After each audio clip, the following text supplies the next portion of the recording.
Welcome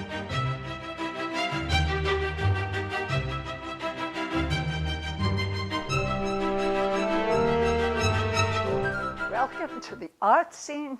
I'm your host, Lila Snow. Tonight, I'm going to start with a film that really surprised me because as a physicist's widow, I heard a lot of talk about the bomb, and also there have been books and films and plays, but this film was a complete surprise to me. My husband's thesis advisor actually used his new car in 1939 to drive out to Long Island with another physicist to ask Einstein, who spent his summers sailing there, to write the famous letter to FDR urging him to start the Manhattan Project. We later bought that car in 1950. We didn't know that it was famous. And so there also was a play called Copenhagen about Heisenberg, the top German physicist, visiting Niels Bohr in Copenhagen. Heisenberg was trying to find out if the United Kingdom or the Americans were working on a bomb, and Niels Bohr was trying to find out if Germany was working on a bomb. Well, it turned out that Hitler wasn't eager to fund a bomb. He also didn't do himself a favor by having Fermi, whose wife Flora was Jewish, flee, and many other key scientists. So also in Germany, the ideas came from the top down. Whatever the most important physicists wanted to pursue was what was pursued, whereas Oppenheimer, which it was really a strange choice because he was a theorist and you needed experimentalists to figure out how to make a bomb. He made the young experimentalists offer ideas because they wanted to impress him. So that helped move things along.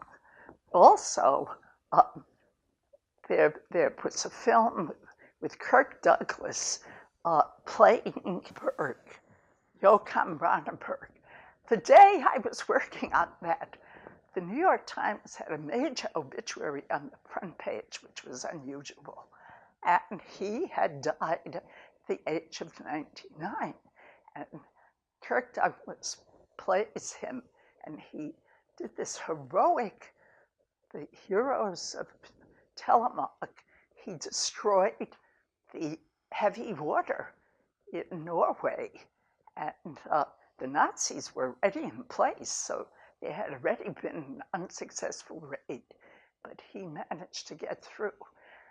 Then the only other supply of heavy water, deuterium H3O, which is needed to separate out plutonium, was in the Belgian Congo. And I heard physicists talking about Einstein being a friend of Queen Elizabeth of Belgium. Well, days before the Nazis got that supply, Einstein called his friend Queen Elizabeth, and they destroyed all the heavy water and the equipment to make heavy water. So that was just unbelievable timing. I thought, I didn't know how serious their friendship was, but there's a book only available in rare book collections of Einstein letters to Queen Elizabeth from 1922 to 1955. There's also the gold standard in condolence letters, the one that he wrote to her when she lost her husband and her daughter-in-law. So with all this, I was amazed to see this film called the catcher was a spy, because I had never heard of Mo Berg, who was a catcher for the Boston Red Sox. He wasn't the most famous catcher, but he played for 4 major teams. And the film opens with him going to Japan. The Japanese love baseball. And in fact, I saw a Japanese film that never made it here to the United States about how during the war, whole baseball teams, the American pastime, signed up for kamikaze missions to fly a small plane into a aircraft carrier to destroy it. So it's such a strange combination. So the film opens. Speaks 7 languages. When you're an athlete, you're more than up to the physical requirements of the job. Who has welcomed the foreign visitors. And it turns out he reveals that Japan is, in fact, planning to go to war.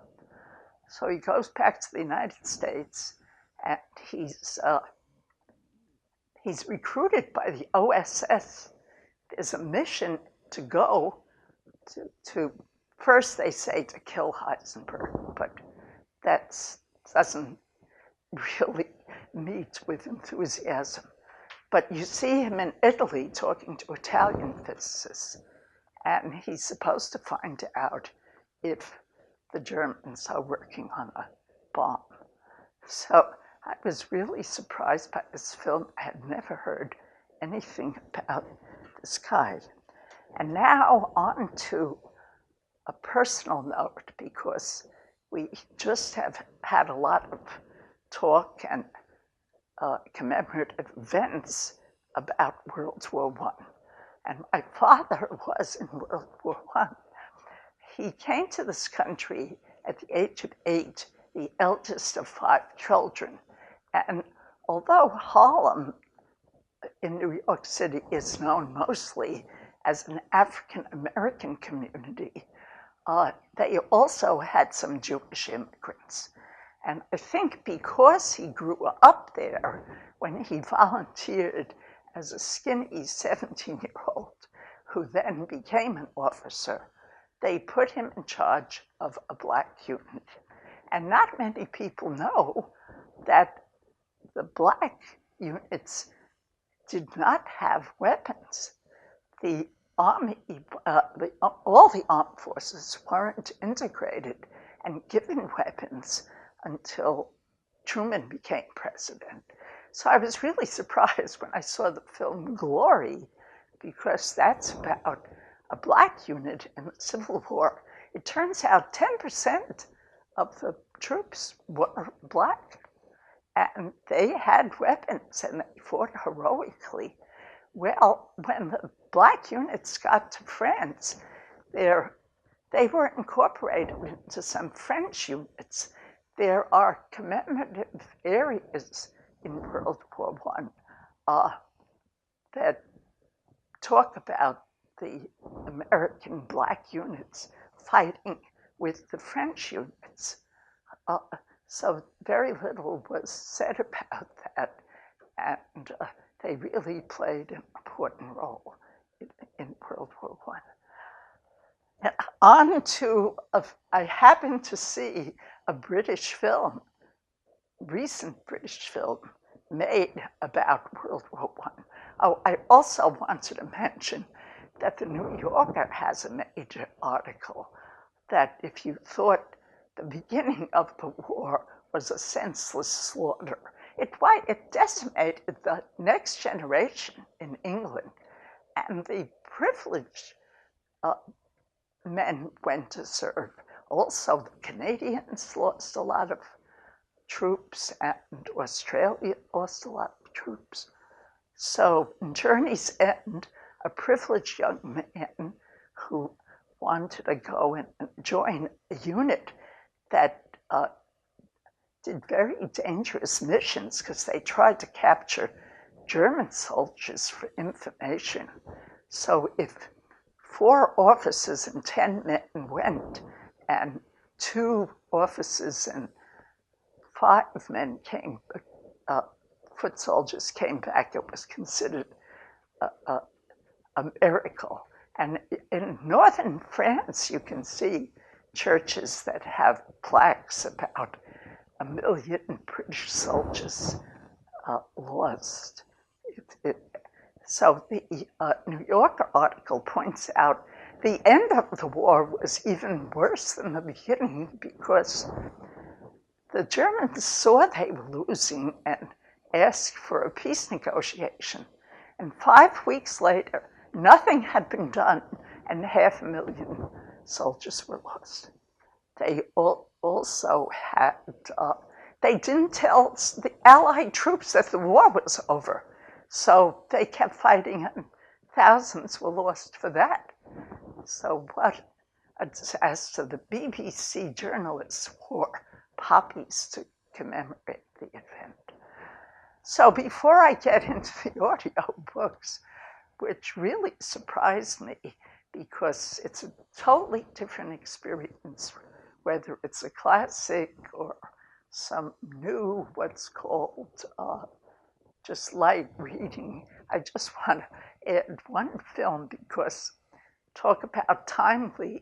It took 2 decades at least for Orson Welles' last film to be sorted out and surface, because there was litigation on the part of 3 parties. And that's why it finally be solved. So just by coincidence, I happened to see F is for Fake. And I had forgotten the presence of Orson Welles, that sonorous voice. It's just amazing. Ladies and gentlemen, by way of introduction, this is a film about trickery and fraud, about lies. And what it is a discussion with Clifford Irving and talking to an artist who made fakes. And he says, I don't do it anymore. But he did live by making fakes when he first started out. And the museums never questioned buying his Modigliani's, even though there were very few because he died young. And there's a subtext that I can't reveal because it's very amusing. But you see Picasso being shown 3 drawings, and he says, those are fakes. And they say, but we saw you draw them. And he says, sometimes I do real Picassos and sometimes I do fake Picassos. So I'll see you next time on the art scene. This is Lila Snow.